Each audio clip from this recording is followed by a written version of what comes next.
الحمد للہ رب العالمین والصلاة والسلام علی سید الانبیاء والمرسلین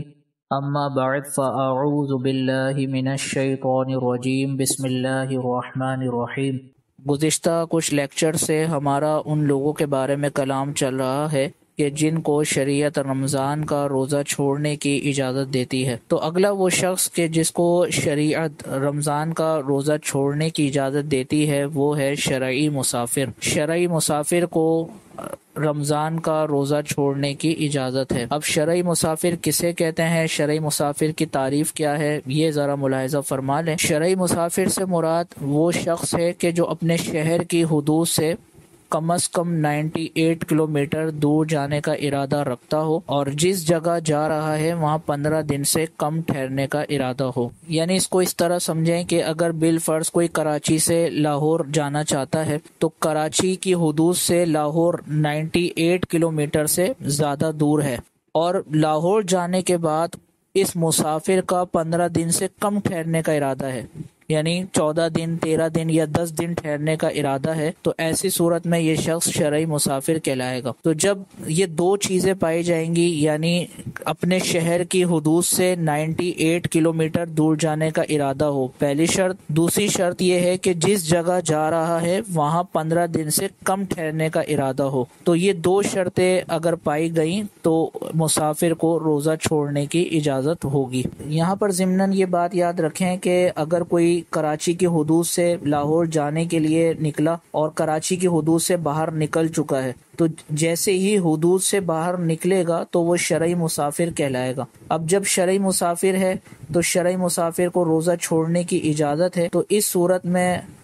جیسے ہی وہ کراچی کی حدود سے باہر نکلا تو اب اس کو بالکل شرعی اعتبار سے یہ اجازت مل جائے گی کہ وہ اس دن کا روزہ چھوڑ سکتا ہے۔ اور اس کے بعد پھر یہ دیکھیں گے کہ جس جگہ جا رہا ہے وہاں 15 دن سے اگر کم ٹھہرنے کا ارادہ ہے تو اس صورت میں وہاں پر اس کو روزہ چھوڑنے کی اجازت ہوگی۔ تو اب لاہور پہنچنے کے بعد یہ دیکھا جائے گا کہ اس کا کتنے دن ٹھہرنے کا ارادہ ہے۔ اگر بالفرض لاہور میں 10 دن 12 دن یا 14 دن ٹھہرنے کا ارادہ ہے تو اس صورت میں یہ شرعی مسافر ہوگا، اور جب تک وہ شرعی مسافر ہے اس وقت تک اس کو روزہ چھوڑنے کی شرعی اعتبار سے اجازت ہوگی۔ تو لاہور میں اگر اس کا ارادہ 10 دن ٹھہرنے کا ہے تو جتنے دن وہ لاہور میں رہے گا شرعی مسافر رہے گا، اور اس کو بالکل یہ اجازت حاصل رہے گی کہ وہ رمضان کا روزہ چھوڑ سکتا ہے۔ اس سے متعلقہ مزید مسائل پر گفتگو کرتے ہیں۔ اگلا مسئلہ اس حوالے سے یہ ہے کہ اس دن کا روزہ چھوڑنے کے لیے یہ ضروری ہے کہ سحری کا وقت شہر کی حدود سے باہر ملے۔ یعنی یہ بہت امپورٹنٹ مسئلہ ہے کہ اس دن کا روزہ، یعنی جس دن سفر اختیار کرنا ہے تو اس دن کا روزہ چھوڑنے کی اجازت کس صورت میں ہوگی اور کس صورت میں نہیں ہوگی۔ اس کا آسان سا اصول اور ضابطہ یہ ہے کہ سحری اگر اپنے شہر کے اندر ہی مل رہی ہے، یعنی سحری کا وقت اگر شہر کے اندر ہی مل رہا ہے تو اس صورت میں اس دن کا روزہ چھوڑنے کی اجازت نہیں ملے گی، اور اگر سحری شہر کی حدود سے باہر نکلنے کے بعد مل رہی ہے تو اس صورت میں اس دن کا روزہ چھوڑنے کی اجازت ملے گی۔ اس کو ہم مثال سے سمجھتے ہیں اس طرح کے، کسی شخص کو جانا ہے سعودی عرب اور اس کی فلائٹ ہے صبح 10 بجے کی، تو اب چونکہ سحری اس کو اپنے گھر پر مل رہی ہے، اپنے شہر کی حدود میں مل رہی ہے، تو اگرچہ اس کی فلائٹ کا وقت صبح 10 بجے ہے تو یہ یاد رکھیں کہ چونکہ سحری کا وقت اس کو اپنی شہر کی حدود میں مل رہا ہے تو اس صورت میں اس کو روزہ چھوڑنے کی اجازت نہیں ملے گی۔ اور دوسری صورت یہ ہے کہ کسی کی فلائٹ کا وقت رات 2 بجے کے وقت ہے اور وہ 2 بجے جہاز میں بیٹھ گیا اور جہاز شہر کی حدود سے نکل گیا، تو اب چونکہ سحری کا وقت شہر کی حدود سے باہر نکلنے کے بعد اس کو مل رہا ہے تو اس صورت میں اس دن کا روزہ چھوڑنے کی اجازت ہوگی۔ تو خلاصہ کلام اس مسئلے کا یہ ہوا کہ مسافر کو اس دن کے جس دن وہ سفر اختیار کرے گا اس دن روزہ چھوڑنے کی اجازت صرف اس صورت میں ملے گی کہ جب شہر کی حدود سے باہر نکلنے کے بعد اس کو سحری کا وقت ملے۔ لہٰذا اگر شہر کی حدود میں رہتے ہوئے ہی سحری کا وقت اس کو مل رہا ہے تو اس صورت میں اس کو روزہ چھوڑنے کی بالکل بھی اجازت نہیں ملے گی۔ اس کے بعد اگلا مسئلہ ہے کہ شرعی مسافر جس روزے کی نیت کرے گا وہی روزہ ہوگا۔ دیکھیں ہم نے پڑھا کہ چونکہ شرعی مسافر کو شرعی اعتبار سے رمضان کا روزہ چھوڑنے کی اجازت ہے، تو اب جب تک وہ شرعی مسافر ہے اس کو بالکل اختیار ہے کہ وہ جس نیت سے بھی روزہ رکھے گا اس کے لیے وہی روزہ کاؤنٹ ہوگا۔ یعنی کوئی لاہور گیا ہوا ہے اور 10 دن کے لیے گیا ہے تو وہ شرعی مسافر ہے۔ اب اگر یہ مسافر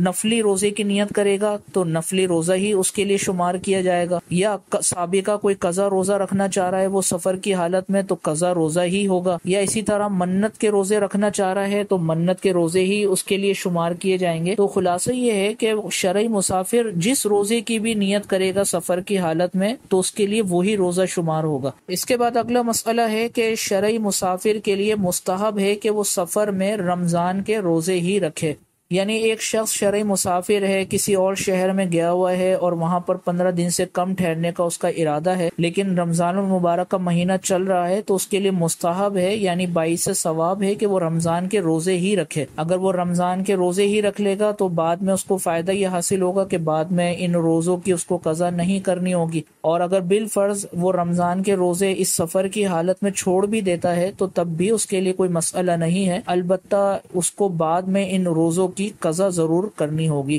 اگلا مسئلہ ہے کہ اگر زوال سے پہلے اپنے شہر واپس آ گیا تو روزے کی نیت کرنا واجب ہے۔ یعنی مراد یہ ہے کہ اگر کوئی شخص کراچی سے لاہور گیا اور لاہور سے وہ واپس بائی ایئر زوال سے پہلے آ گیا، تو اگر اس نے کچھ کھایا پیا نہیں ہے تو اس دن روزے کی نیت کرنا اس پر واجب ہے۔ تو خلاصہ اس مسئلے کا یہ ہوا کہ اگر کوئی ایک شہر سے دوسرے شہر گیا اور زوال سے پہلے وہ واپس اپنے شہر میں پہنچ گیا، تو اگر اس نے کچھ کھایا پیا نہیں ہے تو اس پر اس دن کے روزے کی نیت کرنا واجب ہے۔ تو آخر میں ہم پورے لیکچر کا ایک مرتبہ پھر خلاصہ سن لیتے ہیں۔ آج ہم نے شرعی مسافر کے بارے میں پڑھا کہ شرعی مسافر کو شرعی اعتبار سے روزہ چھوڑنے کی اجازت ہے، اور شرعی مسافر کی ہم نے تعریف یہ پڑھی کہ وہ شخص جو اپنے شہر کی حدود سے کم از کم 98 کلومیٹر دور جانے کا ارادہ رکھتا ہو اور جس جگہ جا رہا ہے وہاں 15 دن سے کم ٹھہرنے کا ارادہ ہو، تو ایسا شخص شرعی مسافر کہلاتا ہے، اور شرعی مسافر متحقق ہونے کے بعد اس کو روزہ چھوڑنے کی اجازت ہوگی۔ پھر ہم نے یہ پڑھا کہ اس دن کا روزہ چھوڑنے کی اجازت صرف اس شرط کے ساتھ ملے گی کہ سحری کا وقت شہر کی حدود سے باہر ملے، لہٰذا اگر سحری کا وقت شہر کے اندر ہی اس کو مل رہا ہے تو اس دن کا روزہ چھوڑنے کی اجازت بالکل بھی نہیں ملے گی۔ اس کے بعد ہم نے یہ مسئلہ پڑھا کہ شرعی مسافر جس روزے کی نیت کرے گا وہی روزہ اس کے لیے شمار ہوگا۔ یعنی ایک شخص شرعی مسافر ہو چکا ہے، اب وہ نفل کی نیت سے روزہ رکھے تو اس کا نفلی روزہ ہی کاؤنٹ ہوگا، یا منت کا روزہ رکھے تو منت کا ہی روزہ کاؤنٹ ہوگا، یا رمضان کا ہی فرض روزہ وہ رکھنا چاہ رہا ہے تو وہ رمضان کا فرض روزہ ہی اس کے لیے شمار کیا جائے گا۔ اور اس کے بعد ہم نے مسئلہ پڑھا کہ شرعی مسافر کے لیے مستحب ہے کہ وہ سفر میں رمضان کے ہی روزے رکھے، یعنی باعث ثواب ہے کہ بابرکت مہینہ چل رہا ہو رمضان کا اور وہ رمضان کے ہی روزے رکھے تو یہ اس کے لیے باعث ثواب ہے۔ اور آخری مسئلہ ہم نے پڑھا کہ زوال سے پہلے اگر اپنے شہر واپس آ جاتا ہے تو وہ روزے کی نیت کرنا اس پر واجب ہے، بشرط یہ کہ اس نے کچھ کھایا پیا نہ ہو۔ اور آخر میں وہ شخص کے جس کو شریعت روزہ چھوڑنے کی اجازت دیتی ہے وہ ہے مکرہ۔ مکرہ سے مراد وہ شخص ہے کہ جس کو کسی نے روزہ توڑنے کی صحیح دھمکی دی ہو، یعنی دھمکی اس طرح دی ہو کہ اگر تو نے روزہ نہ توڑا تو میں تجھے جان سے مار دوں گا یا تیرے جسم کا کوئی حصہ کاٹ دوں گا، اور یہ جس کو دھمکی دی جا رہی ہے اس کو اس بات کا یقین ہو کہ دھمکی دینے والا جیسا کہہ رہا ہے ویسا کر بھی دے گا، تو اس صورت میں مکرہ کو روزہ چھوڑنے کی اجازت ہوگی۔ اللہ تبارک و تعالیٰ سے دعا ہے کہ آج کے لیکچر میں جو ہم نے شرعی مسائل سیکھے ان کو یاد رکھنے کی توفیق عطا فرمائے، آمین بجاہ النبی الامین صلی اللہ تعالی علیہ وسلم۔ آپ دیکھ رہے ہیں PATF Islamic info YouTube channel. مزید اسلامک ویڈیوز کے لیے ہمارا چینل سبسکرائب کریں۔